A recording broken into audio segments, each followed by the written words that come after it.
ଆଜିର ଦୁନିଆକୁ ଦେଖି କେବେ କେବେ ମନେ ହେଉଛି କି ସବୁଠି ଅଧର୍ମ ହିଁ କାହିଁକି ଜିତୁଛି।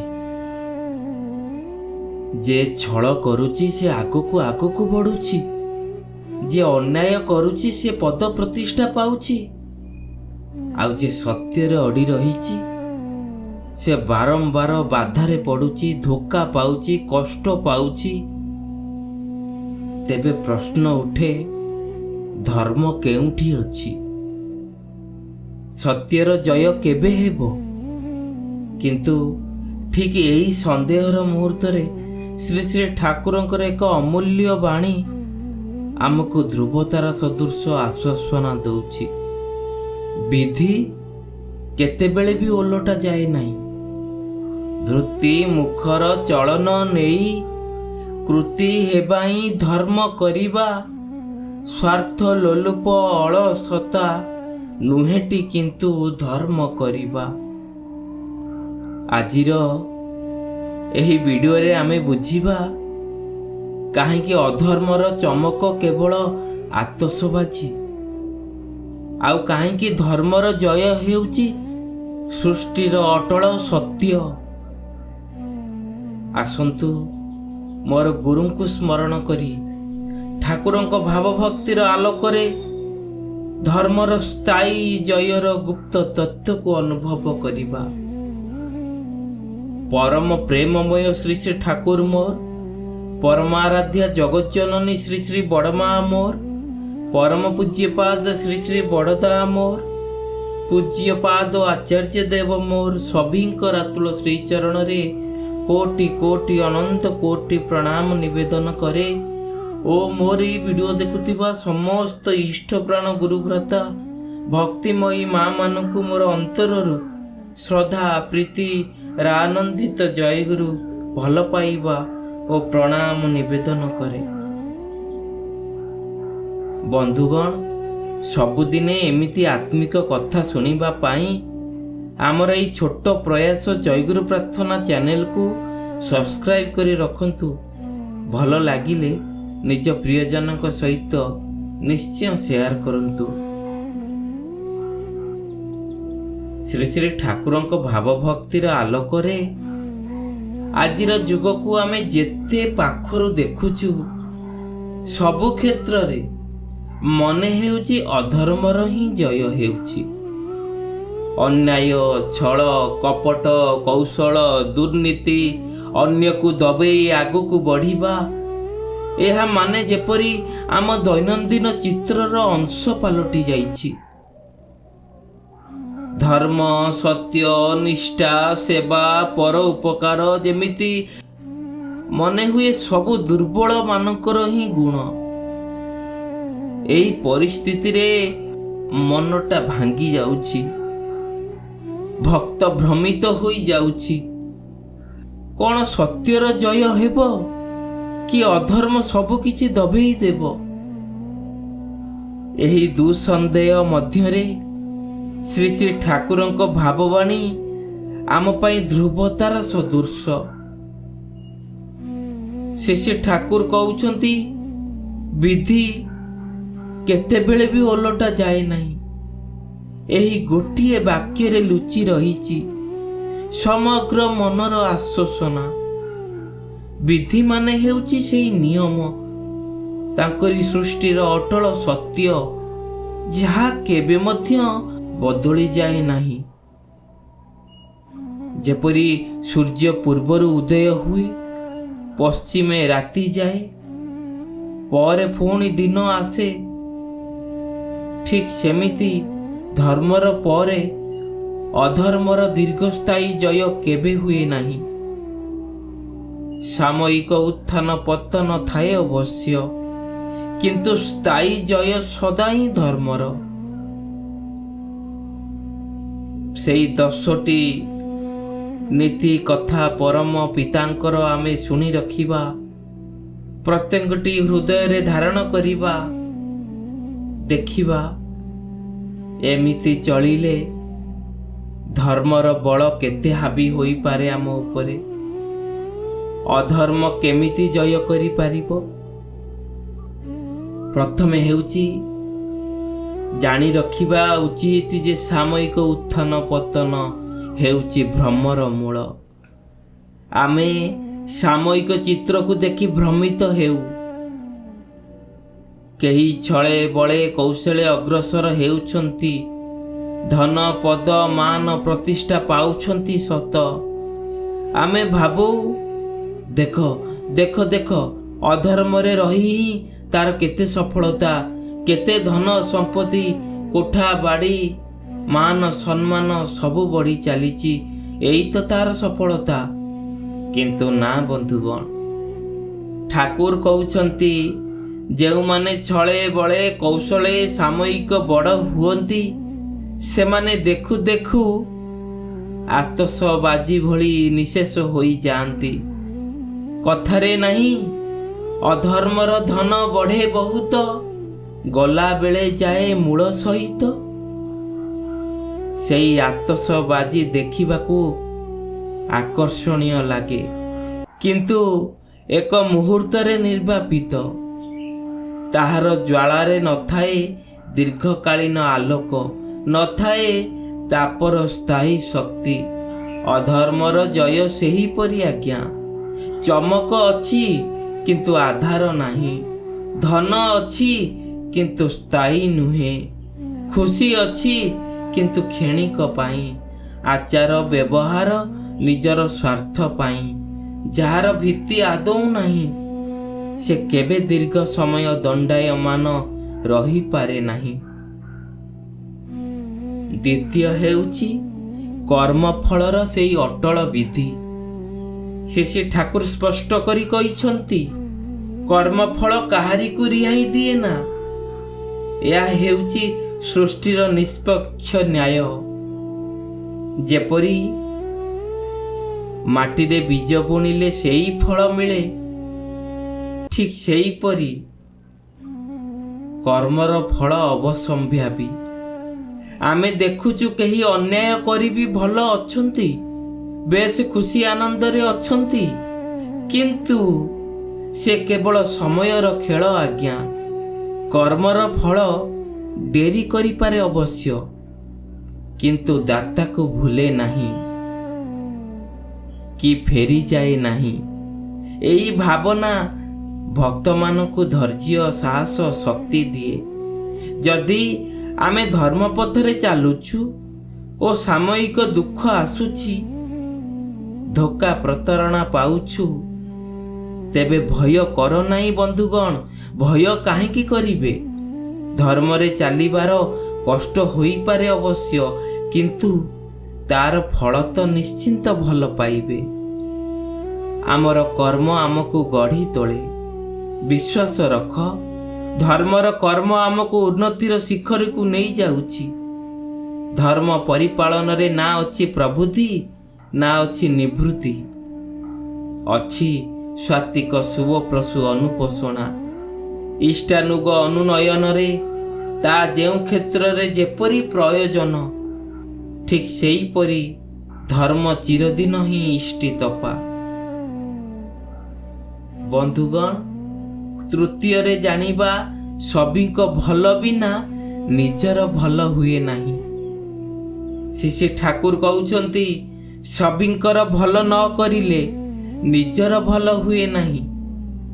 ଏହା ଧର୍ମର ମୂଳ ତତ୍ତ୍ୱ।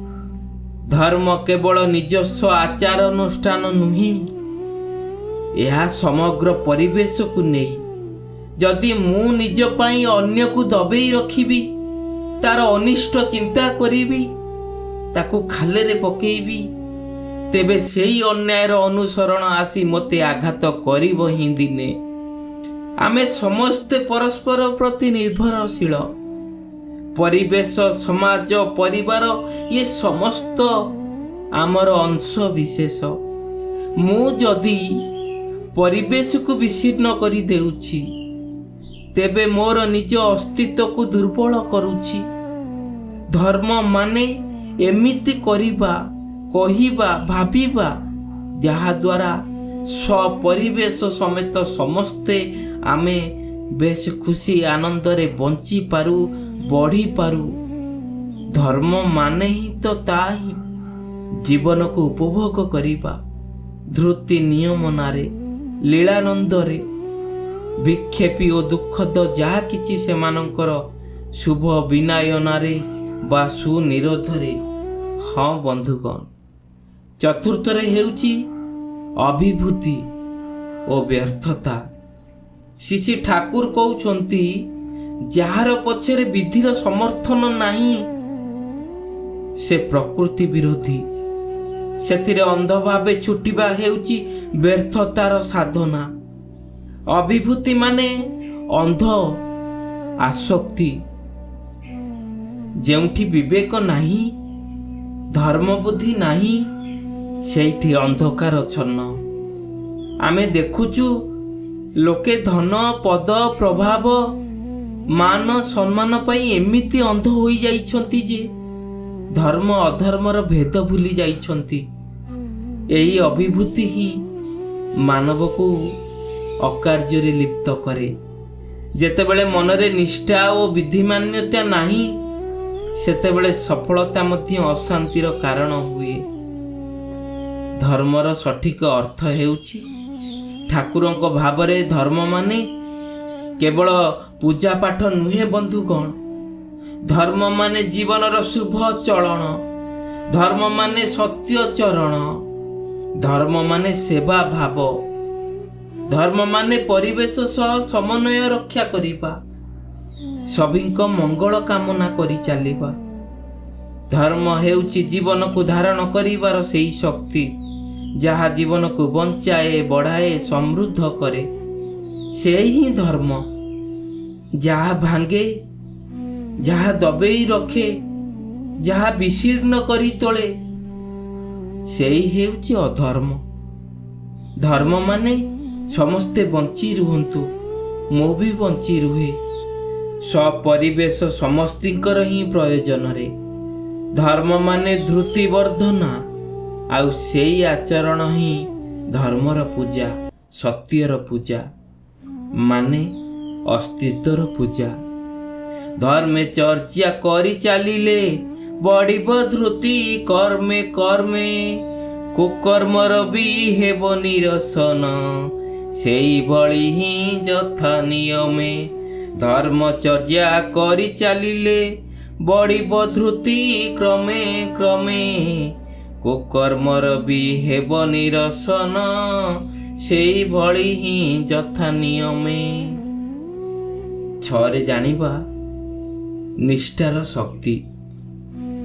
ଠାକୁର କହୁଛନ୍ତି, ଯେଉଁମାନେ ନିଷ୍ଠା ସହ ବିଧି ମାପିକି ଧର୍ମ ପାଳନ କରନ୍ତି, ସେମାନେ ସାମୟିକ ବେକାଇଦାରେ ପଡ଼ିଲେ ମଧ୍ୟ ଶେଷରେ ଝାଡ଼ି ଝୁଡ଼ି ହୋଇ ଉଠନ୍ତି।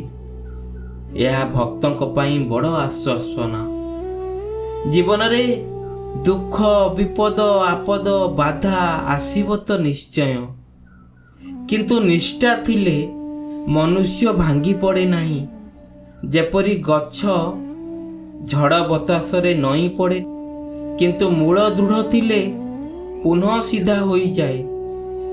ଠିକ୍ ସେମିତି ଧର୍ମ ହେଉଛି ସେଇ ମୂଳ ସଦୃଶ। ନଇଁ ପଡ଼ିବ କିନ୍ତୁ ଭାଙ୍ଗିବ ନାହିଁ।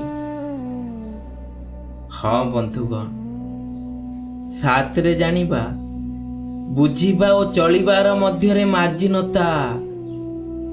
ଶ୍ରୀ ଠାକୁର ଦୁଃଖ କରି କହୁଛନ୍ତି, ଆମେ ବୁଦ୍ଧି ଦ୍ୱାରା ବୁଝିଥାଉ କିନ୍ତୁ ଚଳଣି ବେଳକୁ ମାନୁନାହୁଁ। ଏହା ଆମ ଜୀବନର ବଡ଼ ଅଭାବ। ଆମେ ଜାଣୁ ଯେ ସତ୍ୟ ସବୁବେଳେ ଭଲ, କିନ୍ତୁ ଲାଭ ଦେଖି ସ୍ୱାର୍ଥ ପାଇଁ ମିଥ୍ୟାକୁ ବାଛୁ। ଜାଣୁ ଯେ ସେବା ଭଲ, କିନ୍ତୁ ସ୍ୱାର୍ଥକୁ ପ୍ରାଧାନ୍ୟ ଦେଉ। ଧର୍ମ ହେଉଛି ଜ୍ଞାନକୁ ବୁଝି ଚଳନରେ ସୁଧାର ଆଣିବା। ଭକ୍ତି ହେଉଛି ସେଇ ସେତୁ ଯାହା ବୁଦ୍ଧିରୁ ହୃଦୟକୁ ଆଉ ହୃଦୟରୁ କର୍ମକୁ ନେଉଛି। 8ରେ ଜାଣିବା ଭକ୍ତିର ଆବଶ୍ୟକତା କେତେ। ଶ୍ରୀ ଶ୍ରୀ ଠାକୁରଙ୍କ ଭାବରେ ଭକ୍ତି ହେଉଛି ଧର୍ମର ଜୀବନ ଶକ୍ତି। ଭକ୍ତି ବିନା ଧର୍ମ ଶୁଷ୍କ ନିୟମ। ଭକ୍ତି ଆମକୁ ଆତ୍ମସମର୍ପଣ ଶିଖାଏ।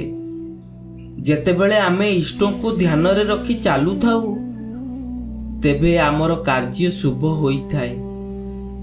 ଭକ୍ତି ଆମର ମନକୁ ଶୁଦ୍ଧ କରେ, ଆତ୍ମା ପବିତ୍ର କରେ, ଅବିଭୂତିକୁ ହଟାଏ, ନିଷ୍ଠାକୁ ଦୃଢ଼ କରେ, ଧର୍ମକୁ ଜୀବନରେ ପ୍ରତିଷ୍ଠା କରେ। 9ରେ ଜାଣିବା ଆଜିର ଯୁଗରେ ଧର୍ମ ପଥ କେଉଁଟା। ଆଜିର ପରିସ୍ଥିତିରେ ଧର୍ମ ପଥରେ ଚାଲିବା କଠିନ ଲାଗିପାରେ ବନ୍ଧୁଗଣ, କିନ୍ତୁ ଠାକୁରଙ୍କ ଆଶ୍ୱାସନା ଆମକୁ ଶକ୍ତି ଦିଏ। ଯଦି ଆମେ ନିଜ ଚାଲିଚଳଣକୁ ଶୁଭ କରିବା, ସୁଧାରିବା, ପରିବେଶର ଭଲ ଟିକିଏ ଚିନ୍ତା କରିବା, ସଭିଙ୍କ ମଙ୍ଗଳକୁ ଧ୍ୟାନରେ ରଖିବା, କର୍ମଫଳର ନିୟମରେ ଆସ୍ଥା ରଖିବା, ତେବେ ଆମେ ଧର୍ମର ପକ୍ଷରେ ଅଛୁ। ତେବେ ଯାଇ ଧର୍ମର ସ୍ଥାୟୀ ଜୟ ନିଶ୍ଚିନ୍ତ। 10ରେ ଜାଣିବା ଆଶାର ଆଲୋକ। ଅଧର୍ମର ଚମକ ଆମକୁ ଭ୍ରମିତ କରିପାରେ, କିନ୍ତୁ ଯେ ଦୀର୍ଘସ୍ଥାୟୀ ନୁହେଁ, ବିଧି କେବେ ଓଲଟା ଯାଏ ନାହିଁ। ଧର୍ମ ହେଉଛି ସୃଷ୍ଟିର ଅଟଳ ଆଧାର। ଯେଉଁମାନେ ନିଷ୍ଠା ସହ ଧର୍ମ ପାଳନ କରନ୍ତି, ସେମାନେ ଶେଷ ପର୍ଯ୍ୟନ୍ତ ଉଠନ୍ତି। ଆମେ ଯଦି ଠାକୁରଙ୍କ ଏହି ଭାବକୁ ହୃଦୟରେ ଧାରଣ କରିବା, ସଭିଙ୍କର ଭଲ ଟିକିଏ ଚିନ୍ତା କରିବା, ତା ଭିତରେ ନିଜର ହିଁ ମଙ୍ଗଳ ହୋଇ ଉଠିବ। କର୍ମଫଳର ନିୟମ ହେଉଛି ଅଟଳ।